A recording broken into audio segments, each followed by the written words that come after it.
Good morning. Thank you for watching Taxes Made Easy. And today we've got a lot of economic news, mainly due to the inflation rate numbers came out yesterday, as well as the Fed decision on interest rates. But what I really want to focus on today is we're gonna talk about inflation and how that's affecting people. But how do you protect your assets, financial assets, from the IRS, as well as property assets? And so we're going to explore how to make wise decisions to protect your what you have earned, what you have put together, and what are some of the best ways to preserve that long term from the IRS.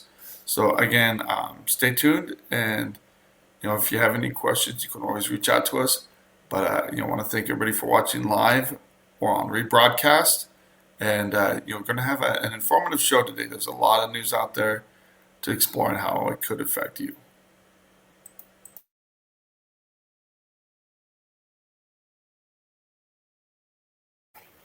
Welcome back, everybody. Thank you for watching Taxes Made Easy. So we're going to jump right into some of the news here. It's interesting that sometimes when you look at announcements, it's kind of funny how you can get different perspectives here. So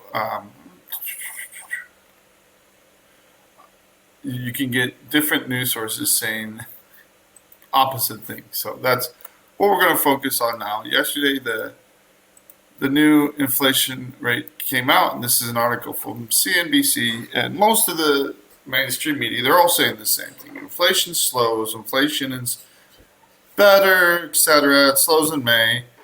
But then you get the opposite reaction from the Fed. So why is that? First of all, not only is not everybody saying the same thing or the same take on inflation, a lot of it is just the very partisan nature of our media. So whenever you see an article, you see a headline, you need to read into it a bit and see what it's really saying.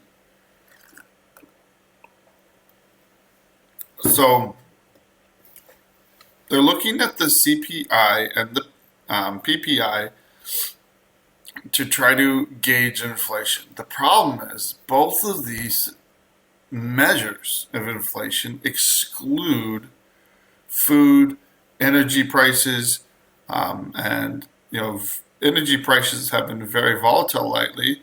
They're going down currently due to again, President Biden is tapping our strategic oil reserves. Now, whether or not that's a smart move long term, I mean, it's a good move politically in the short term before an election, but long term, it's costing us a lot of money. So, and food is still up. Food is still going up. So, the real numbers, inflation is still at 3.3%. That's 50% higher inflation than what the Fed is going to be happy with. They really want it down to around 2%. Typically, in good economic times, it's been between 1 and 2%. So this is why we get the reaction from the Federal Reserve that we did. They look at this and essentially, key points. It really held flat in May, so there's really no change. Inflation has been persistently higher than the Fed wants it to be, because 3.3% inflation drives up our national debt costs. It still is driving up food, housing, utilities, everything, and a lot of that is excluded. It talks about excluding food and energy prices. These are some of the key numbers here that really are hurting people out there today. And when you exclude them, the core CPI went up 0.2%, and is up 3.4% from a year ago. So we are still experiencing inflation. It is still, prices have not gone down, nor are they expected to go down. The government is not trying to get prices to go down because when you have deflation, that comes with its own host of issues. Um, so things were hotter a year ago, 0.3% and 3.5%, but they're still much hotter than is considered acceptable, and it's still causing a lot of pain out there in the economy. So again, it shows no increase in May, so you can just look at this. The all items went up. I mean, it's up and down. If you take out food and energy, it's a little more stable, but at the same time, it's still much higher than the 2% target of what they really want the inflation to be at. So you take the same data, and if you jump over to Investors Business Daily, this is more directly for people that are interested in the economy, and they talk about a jump in jobless claims. So jobless claims are going up. Soft PPP life, because the inflation numbers were not good. They're saying, look, they're not going to increase now, but it is possible, or they're not cutting rates now, but it's possible they'll cut them in September the next time they sit and meet. But again, the softening of the labor market could lead to more extreme policies here as there are more problems hitting the labor market. So again, jobless benefits went from increased by 13,000 to 242,000 in 1 week. So that's not a good thing, obviously. PPI inflation.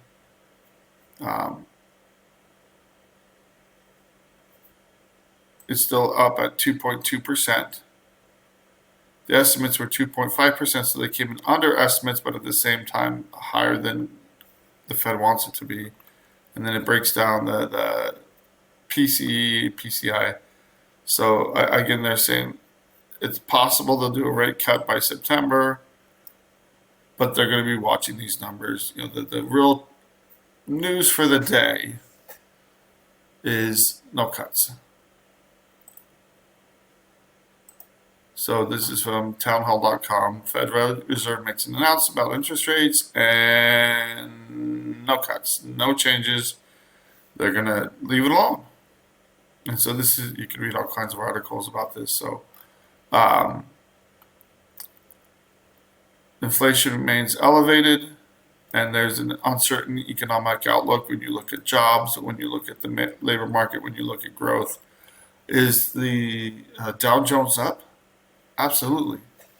NASDAQ and other, the market numbers are up, but it's not reflected in real job and wage growth. And the question is, why not? What's going on in our economy where we have the market's doing well, but individuals aren't? So costs are going up still. One thing that definitely drives inflation is minimum wage hikes. So this is an interesting article. In-N-Out, if you're not familiar with In-N-Out, it's kind of got its own unique little niche in the fast food industry. They pump out food. They have a very simple menu. It's good food. It's prepared right there. They peel their potatoes and cut them right there. You can even see them prepare the food, which is one of their selling points. But you don't go there and not work hard. You go there and you're working hard. So they pay more than average. In this case, in California, they pay an average of $22 to $23 per hour, which is more than the mandated minimum wage, even when it increased from $16 all the way to $20 an hour. So why is it being hit? because you The have biggest issue is California faces is increasing costs throughout the economy. So their food prices going up. All their vendors, everybody they work with, their prices are going up. And so they sat down and In and Out is really trying to keep it. They're very profitable. They have lines for lunch, around the building. This is very typical. I mean, plenty of times I haven't gone to In and Out because the lines are just too long. If it's not the lunch hour or dinner hour, I'll tend to go to In and Out if I'm getting fast food. But it's hard because they're very very popular. But at the same time, they've had to raise their prices. Um, so they raised their prices the same day the minimum wage went up. Now, is this them being greedy or across the board? Their food costs are going up. Anywhere you work, um, and you work with other vendors, everybody's had to increase their minimum wage. So it drives up the cost of everything. So so again, they're talking about how the owner, the heiress for In and Out, really fought to keep costs down, despite it. But again, we don't know how true that is. But again, ordering a meal went up to 13.36 in the Bay Area.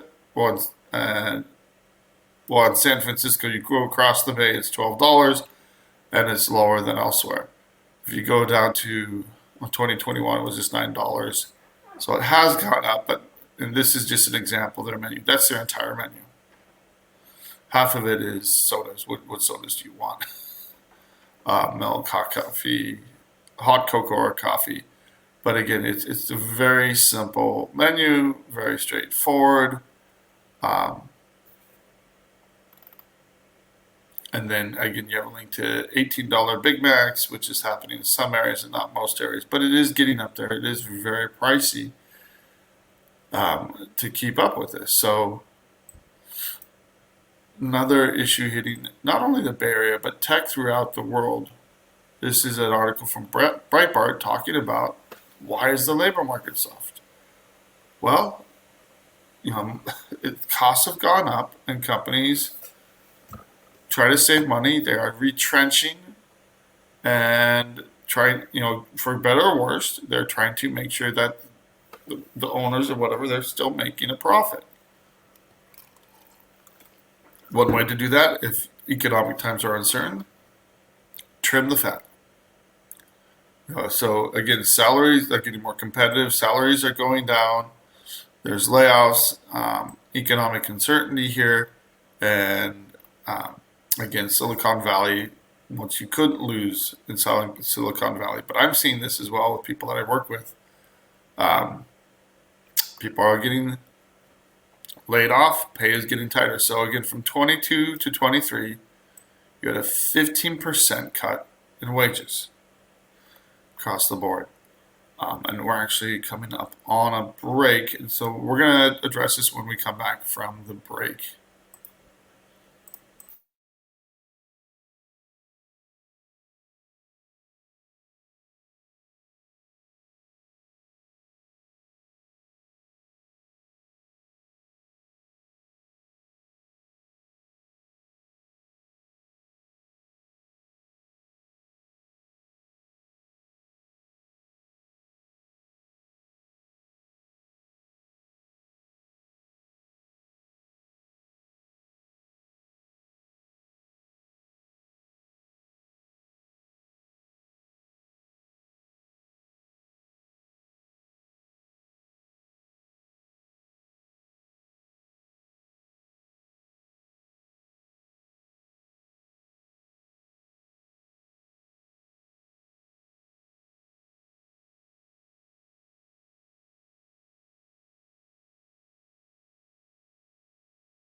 Okay, Hubert Johnson here, back with just finishing up with this article as to what's really going on in Silicon Valley.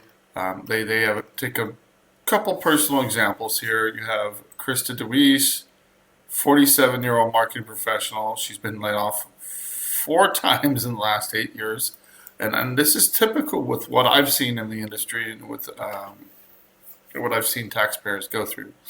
So again, goes back and forth. Currently working as a contract worker.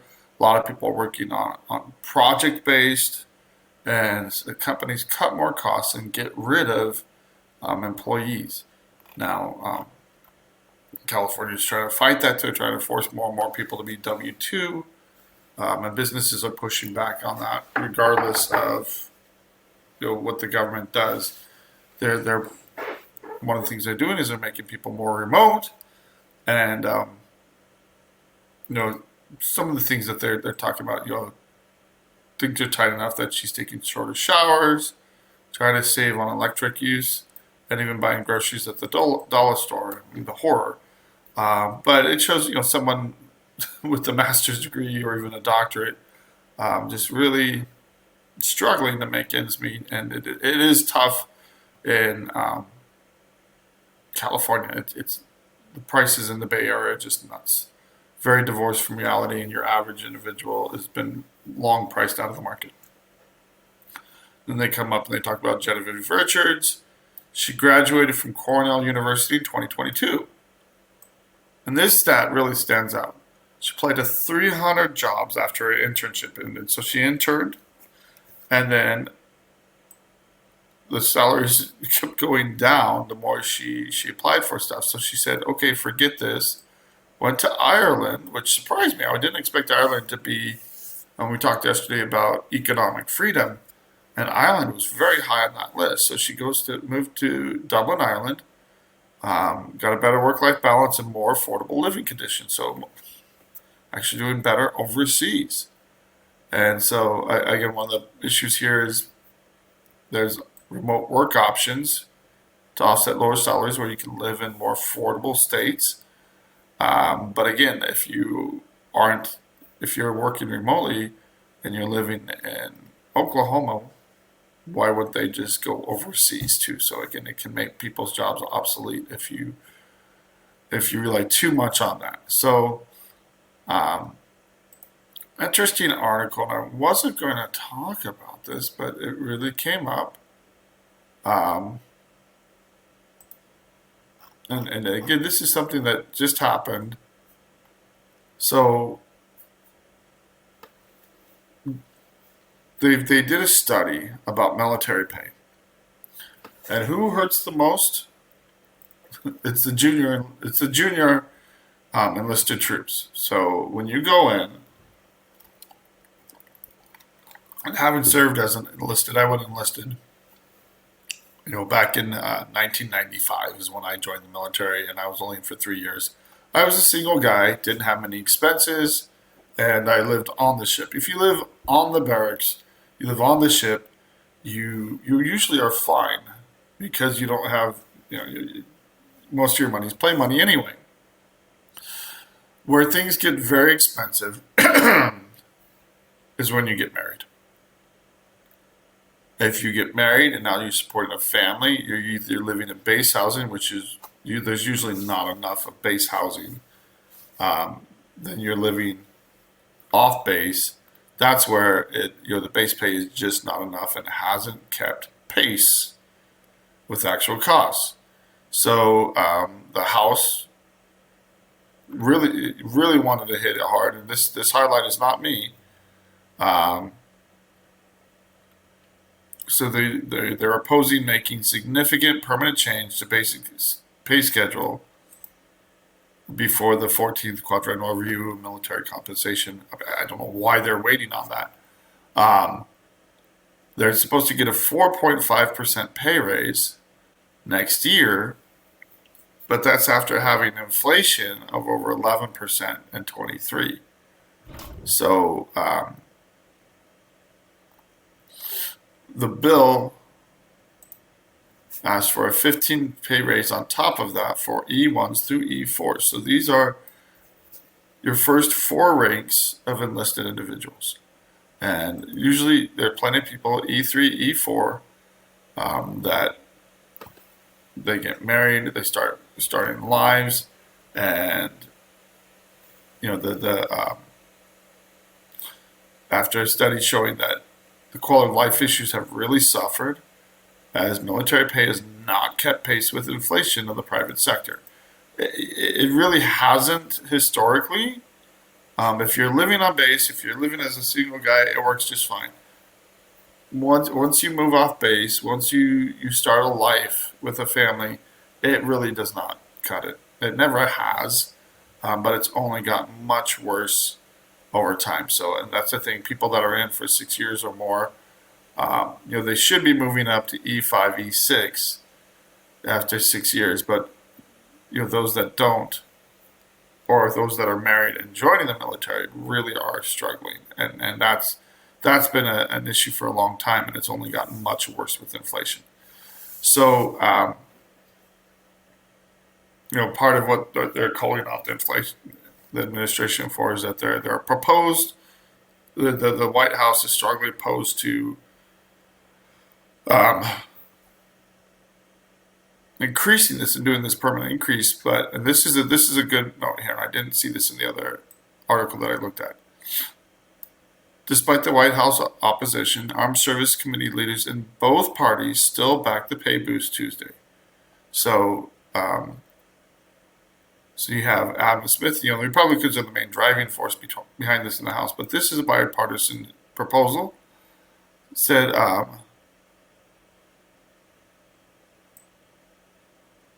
so that's where the biggest problem is. Junior enlisteds can't afford housing. Their pay has not kept pace. So it really is a bold step to affect that and take care of our troops.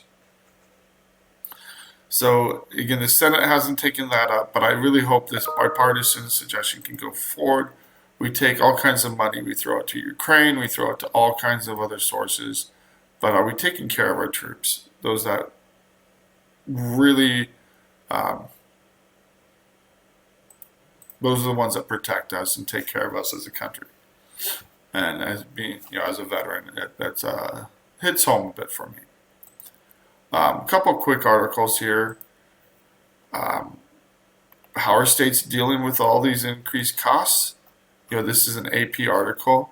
One of the big suggestions is online gaming.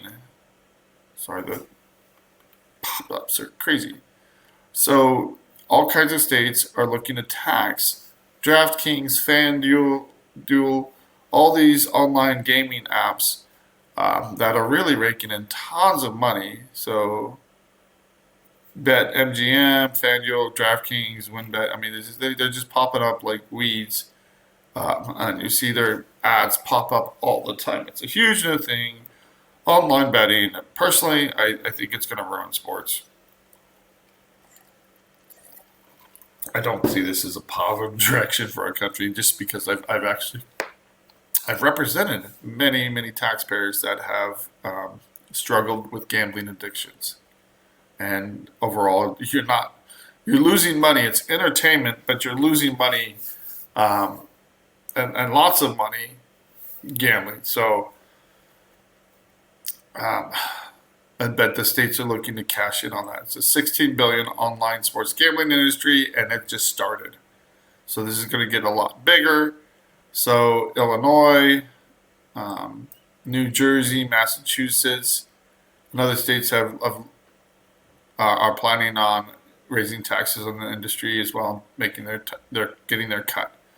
You even have Walt Disney Company getting in on the action through ESPN, with online sports betting.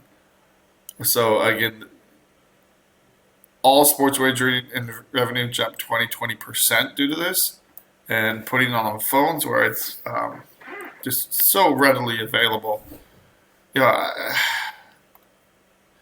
My concern is when you become reliant, and the states become reliant on income from gambling, they form a perverse relationship with gambling where it becomes encouraged.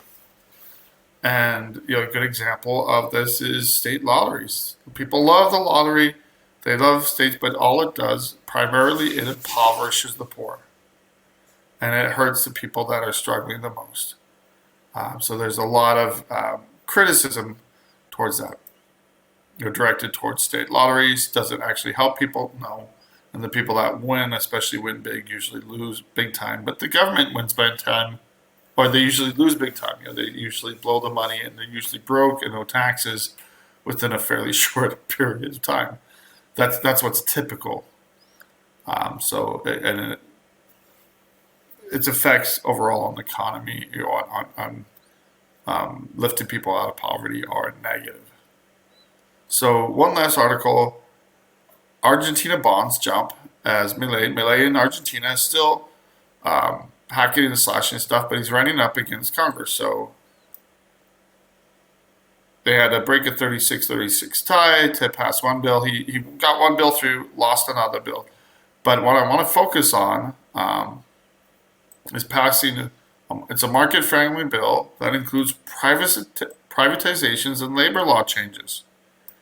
And so investors reacted positively of the news. Of course, there was rioting in the streets, people protesting, stepping away from socialism. One of the things they had to change on their other bill, which didn't happen, was privatizing a government-owned airline industry. So again, socialism is where the government is involved in more and more of the economy. They own more and more industry out there. And usually what happens when national industries and businesses owned by the government are sold is that a lot of people get fired. And the reason for that is there's usually a lot of bloat.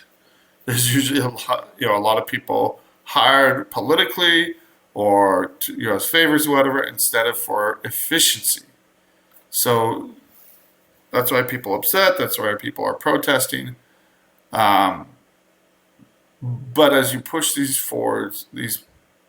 economic reforms forward, it can make a huge positive impact on the Argentine economy. And it already is showing some impacts, but they've got a long ways to go yet. Again, 30 years of socialism, 40 years of socialism does not get reversed overnight. Here in this country, what are we doing? Are we stepping towards cutting the federal government? Not really. It's grown. We're not we're not far behind them as far as total government workers. I spoke yesterday that we're about 6.5%, and they're like around 7.3% of their total population works for the government. But things are more expensive here, and our national debt is much, much higher. So, going to switch gears here and talk about the topic of the day here. So, inflation is happening all across. There were hopes that the interest rates would be cut and spur some growth in the economy. I don't know if that's going to happen even in September. I hate to be a downer here. Economic news overall has not been good. There's been lots of spin on it, but the economic opinion in the country is very sour. It's because people go to the grocery stores, they go to fast food, and they say, "Oh my goodness, what used to be $12 is now 15." Just for Father's Day, I was looking for some great sales. I want to buy some nice steaks for the family, and there's not much there. There really isn't. So I think I'm going to make it a chicken wing day because I love chicken wings as well. And there's a sale on chicken wings. But it's interesting how it impacts everyday decisions. What's available, what's on sale, and it's affecting everybody throughout their day. So I get questions all the time. How do I protect my assets? Is the IRS going to come after my assets? My cars, my home? Are they going to come and just seize everything? And the short answer is they don't want to. Will they? If they have to, yes, they will. But they really don't want to. So the number one way to protect your assets is actually to deal and interact with the IRS. Have I seen them seize vehicles? Yes. Is it extremely rare? Yes. Mainly because they know it's a losing proposition for everybody. They only get a small amount of what the vehicle or home is worth, and they auction it off, which means whoever's buying the property or the home, they're the ones making money, whereas your average Joe just is the taxpayer loses out. They get a lot less money for their assets. So if you are in that situation and you do have a extra vehicles or homes, makes a lot more sense for you to deal with it. So I can't tell you how many times I talk to people and they have junker cars, they have extra vehicles. 99 times out of 100, the IRS does not want to touch your vehicles. They have to go through a legal process to do so. They have to go out and haul your vehicles off. I mean, it's a giant pain. Then they have to auction them off. They don't want to do that. So just deal with them. Where I have seen some issues is when people had a luxury vehicle. Now today, what used to be a luxury vehicle, the cost of a luxury vehicle, today is very different. All the cost of vehicles have gone up. You have a new vehicle, having a $50,000-$60,000 vehicle is almost normal. It's not as rare as it used to be. So again, as far as vehicles, as long as you deal with the IRS, it's very rare. I mean, if you have a classic car worth 80 to 100 and it's paid in full, that's something you might need to be concerned about. But even then, the IRS does not want to be going and seizing classic cars. It's hard to sell them. You have to know people. But it could very well affect what kind of resolution that you qualify for if you have large property assets like that. As far as homes, the IRS almost never goes after your primary home.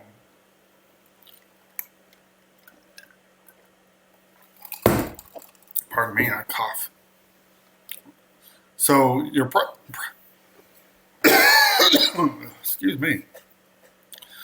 Your primary home, even if you have equity in it, even if it's paid off, they're not going to come and seize it unless you do everything wrong. So, for example, I do have someone that's on the chopping block. He's about to be made homeless unless our case is successful. What did he do? He got really bad advice. Instead of working with the IRS to get a resolution. Pardon me. He fought the IRS at every turn, listened to people that gave him bad advice, and went to tax court. Didn't like what happened in tax court, so then he went to district court. Don't leave the IRS if you want to protect your property. You'll lose rights when you go to district court, but because now who's sitting at the other end of the table isn't the IRS, it's the Department of Justice.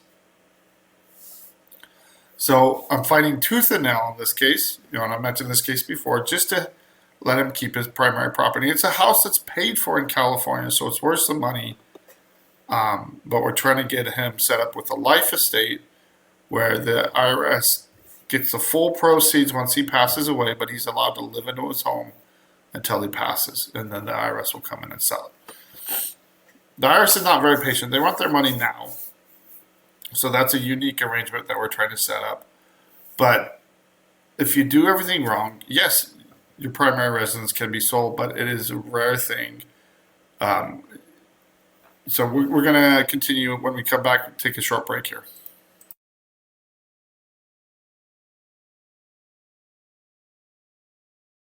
Welcome back for the final segment here. And we're talking about real property. We start talking about primary homes. If you're doing an installment agreement, non-collectible status, and even an offer in compromise, an offer in compromise, the IRS is definitely using equity in homes to reject offers. Really hoping that changes when a new administration comes in, mainly because this is a new thing that the Biden administration has put into place and did not happen prior, Republican or Democrat. So again, one of those nasty changes that has been put in place in the last few years. Secondary homes. So if you have rental homes, if you're using property for profit and it's a side business, etc., it's creating profit and an income stream, the IRS tends to leave those homes alone because it increases your ability to pay. It's supporting you as an investment. So if you do have second homes, if you're using those, for an Airbnb or for a rental most of the year, you don't have to use it, but as long as it is creating profit for you, they will leave that alone, which is a very good thing. So even though if you have second homes or rental properties, as long as it's producing profit, they won't mess with it. So all you have to do is start renting them out if you haven't been, or you can get a management company as long as you just want to show some kind of profit from those. Vacant land, if you have second homes that are just sitting there as second homes, they're going to ask about that. If you have assets that aren't encumbered, so they have equity in them, it is an asset that they can ask for. So how do you prepare for that and protect it? We're going to talk a little bit, if we have time, we'll talk about some trust planning. So life insurance, now I could spend I could talk quite a bit about life insurance itself. When it comes to the IRS, term life insurance is the way you want to go. And I would read up about the difference between term and whole life. Don't go to any insurance company because they'll all tell you the same thing. They're all going to say whole life is the way to go. Why? Because that's where they make their money.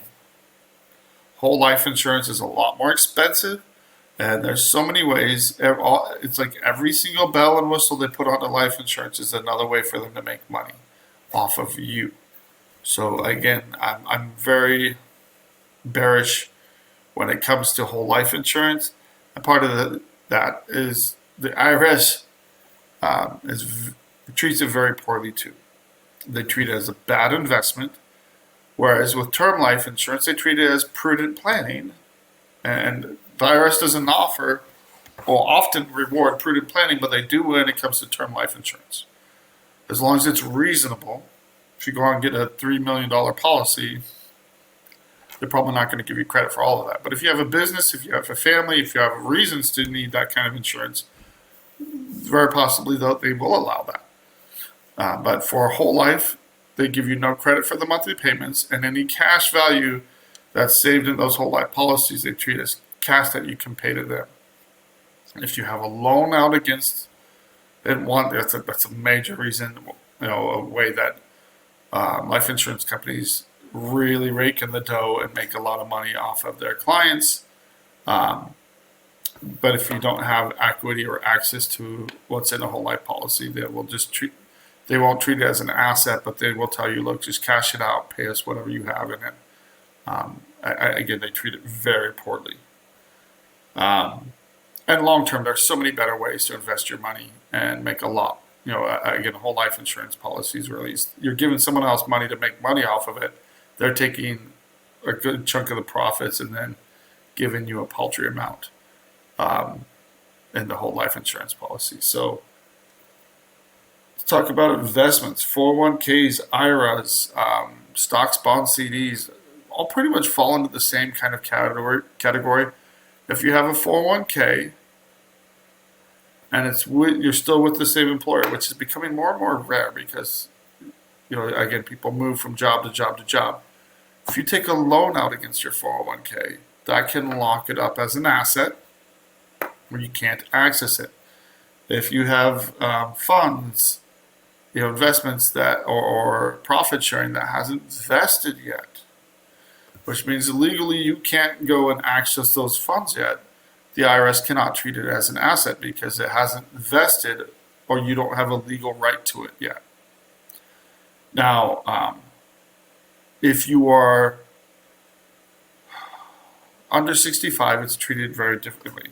So if you do have funds, if you have been investing, you've been planning for your future, for your retirement,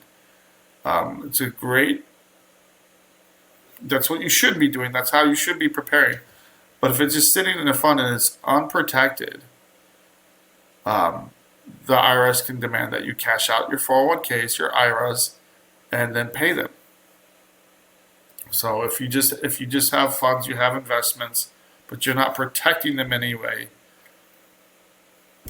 they're subject to, they won't levy them, but they will insist before they give you a payment plan or any kind of agreement, they will insist that you pay them.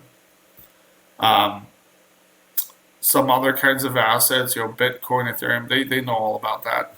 And if the IRS doesn't know about them, it's probably a scam. That's been people find dark money, crypto to invest in, and then most of the time they realize it's a scam when they won't give them their money back. So again, it's a big problem out there with scams when you try to get on. If they're not reporting the information to the IRS, it's most likely a scam. And again, people are losing hundreds of thousands of dollars. So how do you protect your assets? I spoke with someone yesterday. This is why this came up. He's just found out that he's terminally ill. Has about 2 months left to live. He has kidney cancer and he's now on hospice and expected to not live more than a couple months. It's gone to his lymph nodes, etc. That's a hard situation, and he's looking at it, it's like, okay, how do I prepare so that my family members get as much as possible, not the IRS? And going through his documents, he has some memory issues as he's gotten older that some of his family members are very concerned about this situation, and he got an inheritance of $180,000. And he put it into a trust, but then found out he had some old tax debts with the state of California. Will the trust protect those assets? The quick answer is it shouldn't. The better answer is that if he lets this tax debts become unenforceable, the longer they go, the more likely these tax debts will just become unenforceable and go away. If the franchise tax board doesn't know or see about the trust, a trust can operate to make it harder for them to access, but legally speaking, there's nothing that, if the state or the IRS could go after those assets. So how do you prepare and protect assets in a trust? You do it early. You get it set up early. You protect, by a trust will protect your assets from any future liabilities. So if the liabilities arose before the trust, it can't protect them from them. But this is why it makes sense, and usually only costs a couple $1,000s to set up a trust and to do it right. So if you go talk to an estate planning attorney or asset protection, usually it's an estate attorney. You want to make sure a couple things. First of all, that the trust is set up correctly, and you have to have someone that you can trust, so you can there are still ways to still benefit from the trust, but you have to be careful about it to make sure that it still protects your assets. But if it's put into a trust, and you can put houses, you can put rental properties in there, and you can have trusts within a trust to separate and protect those assets. If a tenant breaks a leg at a property, if you're doing a rental, you want to have that rental property separated from your other assets. So especially if you do have assets, you should be talking to a trust attorney or estate planning attorney, and you can use corporations, you can do all kinds of things to protect your assets, but you need to do it early. Plan this out early, and you can put all kinds of assets into the trust. So just to explain this a little bit more, and this is getting a little bit into trust law or estate planning law, but one of the biggest mistakes that people do is they set up a trust. Someone, they go to a trust attorney, they draft the trust, they put it together, and then it's not used correctly. If it's not used correctly, it won't do you any good. you have to transfer assets into the name of the trust. So a trust is just like it's like a building, like you know, it's like a shelter. But if nothing's in the shelter when the storms come, it's not protecting anything. So you have to actually legally put properties into the name of the trust. You can transfer assets into the name of the trust. You can use that. And when the IRS comes along, 9 times out of 10, as long as the trust is set up correctly, those assets are protected. The 1 time out of 10, well, I see it more often because usually when people come to me, they're not on top of their finances. One of the biggest things with the trust is you need to go back and talk to your trust attorney and say, hey, have I set this up correctly? Someone died, something happened, I need someone else as the trustee set up for it. You need to have these reviewed regularly to make sure they're effective. True story, I had someone that had a trust, and it was it was set up for their father, but the trust was only effective until the passing of the father. So it was their father's trust, and the property was put into the trust. Father had passed away in 2018. Here we are in 2022, 23, and the language of the trust said that the father passed away. Trust is no longer valid. And they fought it tooth and nail and didn't win. Absolutely, we're not going to win on that one. So this is why you have to review the trust regularly. You need to protect your assets, and this can help you long-term thrive financially. And 1, protect your assets long-term. 2, make sure that it's not only protecting them from tax issues, but from other creditors, from lawsuits, etc. It can be very handy. Can attorneys still go after assets and trust? Yes, but it's much harder. But a lot of times they just say, look, it's not worth the effort, because they might not win. And so if it's done correctly, you can have that peace of mind. I want to close up with, you want to be talking to a financial planner through this process. And if they have questions, how's that going to affect taxes? If you do end up with tax debt, a lot of these things can be protected, especially any kind of retirement income streams, once you retire. So if you're close to retirement age, if you retire at age 40, retirement is going to protect you too much unless you do it for medical reasons. But once you're of retirement age, we can protect hundreds of thousands of debt by treating that as an income stream. So things change drastically if you become medically retired or you're of the age of retirement, and you can retire and breathe easy. Doesn't mean you have to stop working. You can work part-time, but as long as that is protecting and supporting you through retirement, it does add to your monthly income. But I protected hundreds of thousands of dollars in retirement assets where the IRS can't go after them, which states leave those assets alone. And that protects those assets to support someone long-term in retirement. The reason for that is the government doesn't want to put elderly people on the street. They don't want them living in poverty or being forced into poverty because, 1, that's horrible PR, really bad press for the IRS or the state government, but also it's a little bit of humanitarian motives here that, look, we're not here to destroy people's lives, or they shouldn't be. That's their overall policy that Congress has passed. So if you have assets and you have questions, number 1, plan early. Talk to a trust attorney before you have problems. Protect your assets. And then second of all, if you have questions, call. I can't tell you how many times people call me, am I going to jail? Are they going to seize my house? Are they going to seize my car? Most likely not. But especially if you do the right things, if you attack the taxes head on and deal with them, you can be protected and your assets can be protected. what really blows things up is people ignore the debt, they hide from it, and then when the IRS comes knocking, it's usually much worse and harder to deal with. But again, there are times people go to jail, but it's when they do everything wrong and people get horrible advice.